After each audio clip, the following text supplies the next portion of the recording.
I was given two quotes this morning. The first was by Alan Johnson, who I didn't realise he knew anything about us, but he said, "Oh, you're the guy who believes in trading out of poverty." So that's something for you to keep under your hat straight away. That's what all this is about, really, even though we're talking about a hospital boat. And the other quote was from the Chinese, who said, "God has given us 2 ears and 1 mouth. We should listen twice as much as we speak." Now, I find that quite difficult, but as a Quaker, I'm learning to do it, but it's a long lifetime process. Anyway, straight on. The opening is in reference to a little child who I'm saying is depressed. I'm a clinical psychologist and psychotherapist of many years training, and I went to Africa as a problem-solving psychologist to see what their psychology was all about and what could be done about their problems. And I found straight away, of course, that poverty was absolutely rampant in the very areas it shouldn't be, and that is where the slaves came from. So I'm particularly concentrating on in West Africa and where the slaves came from, and this first hospital boat going to those areas on the River White Volta in Ghana. But then I'm looking at all the West African countries because they all have these amazing rivers. So we start with the result of poverty is depression, and the result of depression is a learned helplessness, and the result of feeding money willy-nilly, charity-wise, donation-wise, you name it, in fact, has put Africa back, so the academics tell us last year. So after $74 trillion of aid, according to all the research, they've gone further back. If you rely on aid and donations, whatever good the source is, it can make you stop trying to learn to do it for yourself. So And Albert Foundation is trying to discover from the Africans what to do to relieve poverty and its effects. We work on a main slave route, and I'm saying these things to do with slaves because we're linked to Wilberforce, hence Wilberforce 1, and what I call Wilberforce's unfinished business is what I believe we're about right up to whole 2017, when it ought to be in everybody's television. And I've been working for 23 years right from the coast here at Anamabu and along a main slave route going right up to the desert in Mali. And in each of those places, there are hub situations, there are key villages, key locations where we've practiced, we've experimented with how to relieve poverty and make them self-sustainable. And a couple of those key places are Yape here, which is called Tamale Port, because it's an actual port, disused. British left it and did nothing about using it, which I find infuriating. But Ghana's got the major lake here, Lake Volta, which is the biggest man-made lake in the world. And Yape Port is on the main slave route, and that's very key. And the other place key, which is what you're going to see 1 or 2 pictures about, is Singer.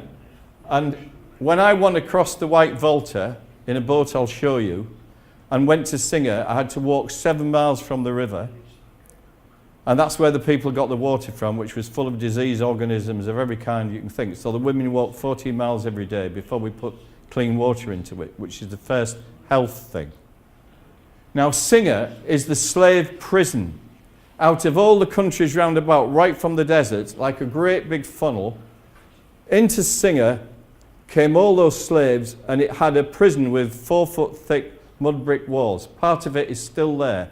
And I was the first white guy to be allowed to go to it, because the chiefs aren't allowed to go to it, because the chief and the elders and the people say they're cursed by slavery. So the first thing is If they're cursed by slavery, you do nothing. But if you don't believe in curses and believe it's God's time to relieve the whole thing, you try and do something about it. And I've spent 23 years trying to do something about it. And it's only now, would you believe it, in reference to Seahorse and Rotary, then the first little stage presents itself of what to do.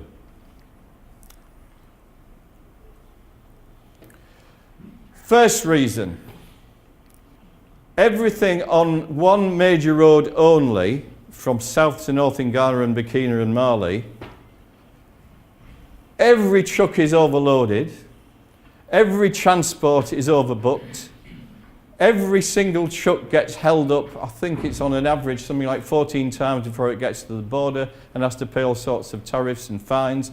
It's completely ridiculous from a people development trading point of view. And by the way, I have seen things like this. This is real. This is not my picture, but it's real. And these are small trucks, on average overloaded like that, always breaking down. In February, I went from Accra to north, almost to the border of Ghana, and there were 27 major breakdowns. I didn't count all the accidents. This is major breakdowns where there was an actual fatality. If you'd seen these huge trucks like Roger used to use, mashed up into almost smithereens with the ridiculous nature of the speed, the pressure, the economic pressure, and the state of the roads, you just wouldn't believe that they can continue to do that. This stops the relief of poverty. So people rely on their own transport. That's some of our pots in Ouagadougou. Obviously the women, and in this case, this lady has walked from Singer, 7 miles to the river, got on our little boat, I'll show you in a minute. I couldn't pick up that bundle of hardwood. When she gets across the river to this side, she's still got 7 miles to walk to market. So she's walked 14 miles. What does she get for that? 50 pence. These are just sprinklings of things which make me passionate about doing something about it. Her children, I could pick these logs up, but they're still going to walk 14 miles and they'll get about 12 pence for the logs. On the river, and this is what we're about today, I'm compressing so much into 15 minutes, hopefully.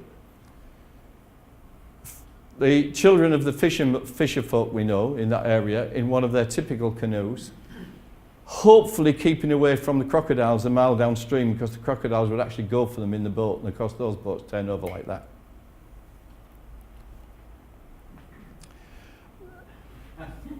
This is ecotourism in the boat that we crossed the river with. And this guy is actually in here. Where is he? Oh, he's there, look, Mike, one of our supporters. Who's still supporting us after 10 years. Can you believe it? That's amazing. People do have perseverance like me. But yeah, we weren't coming back in 40 minutes, not paddling away there. Fishermen on the river, and I don't know how they do it because I can barely sit in that canoe. They stand and throw their nets about. Absolutely amazing, but they still fall over and crocodiles still smash into the boats. And they don't make very much from the fish. In fact, I'll divert. You know, give a man a fish, feed him for a day, give a man a net, is it you feed him, his family, whatever.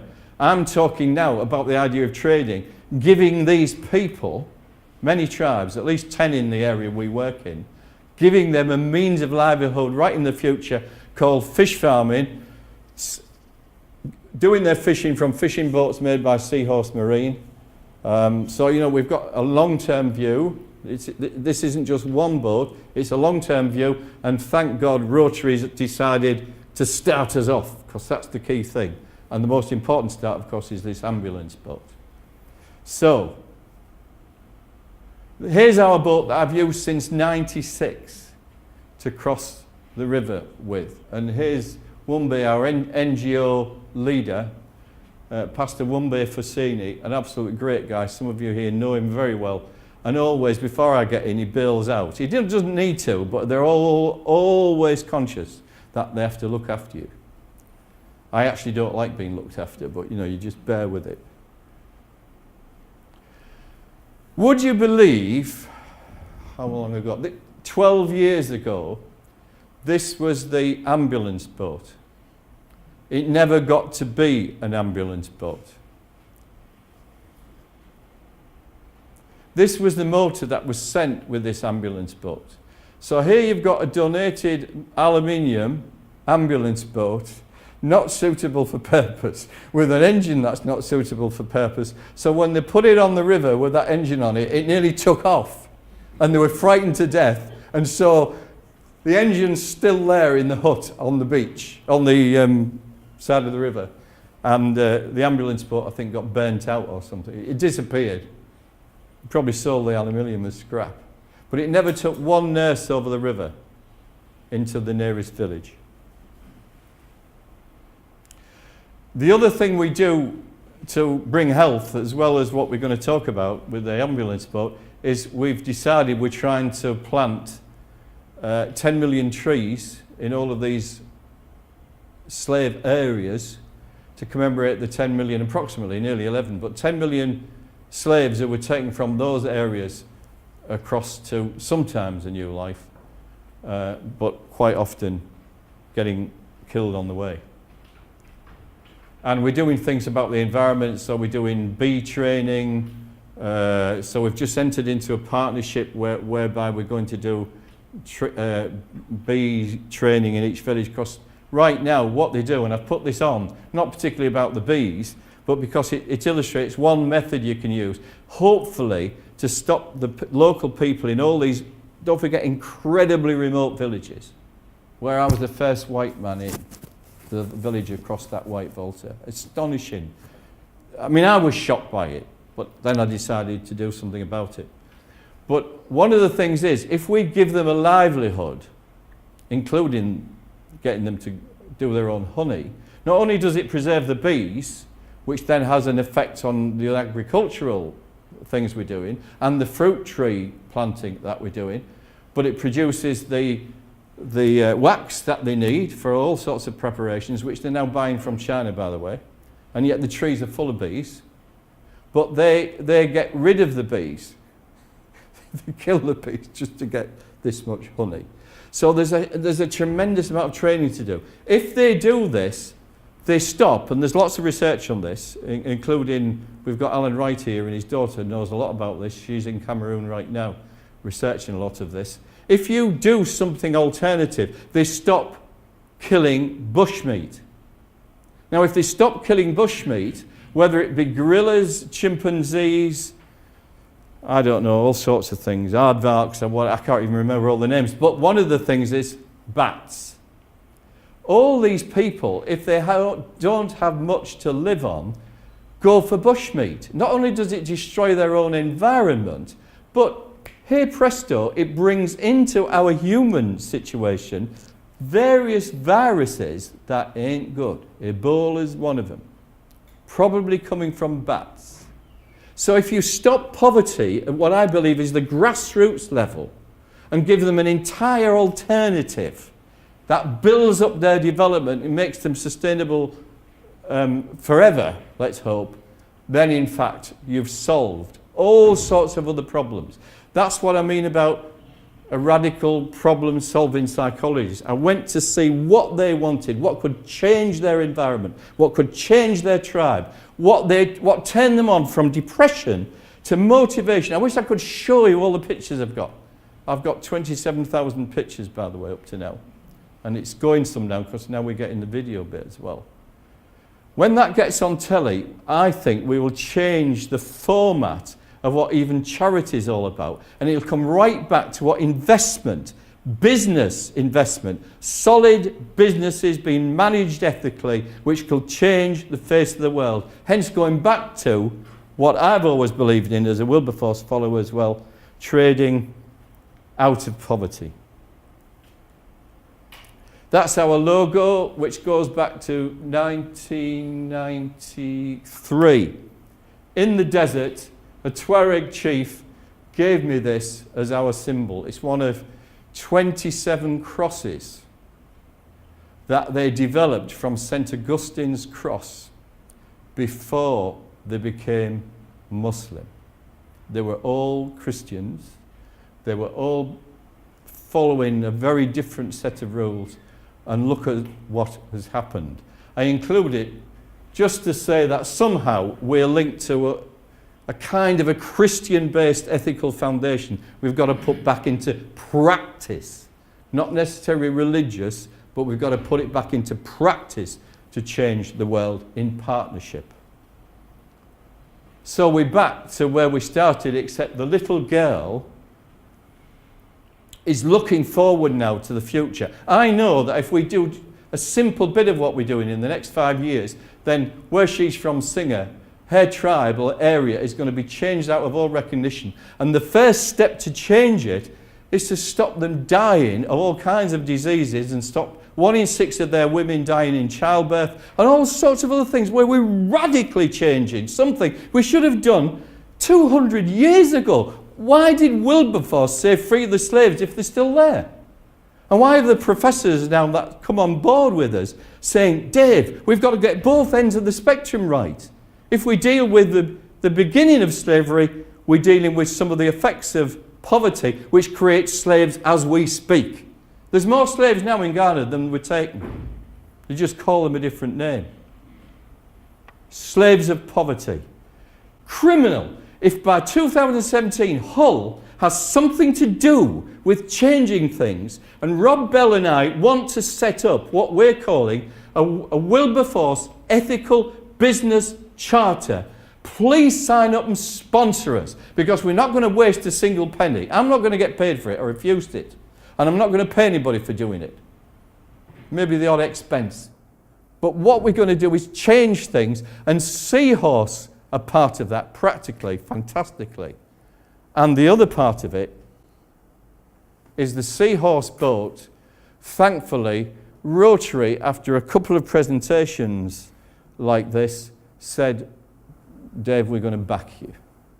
We'll start you off. And what you've got to start somewhere. To start off with a state-of-the-art, purpose-built ambulance boat to go to 40 river villages that have never seen the light of day, that I want to go to and film and say hi to the chief like we always do, because as soon as you go there, you've only got to go there twice, and you're part of the family.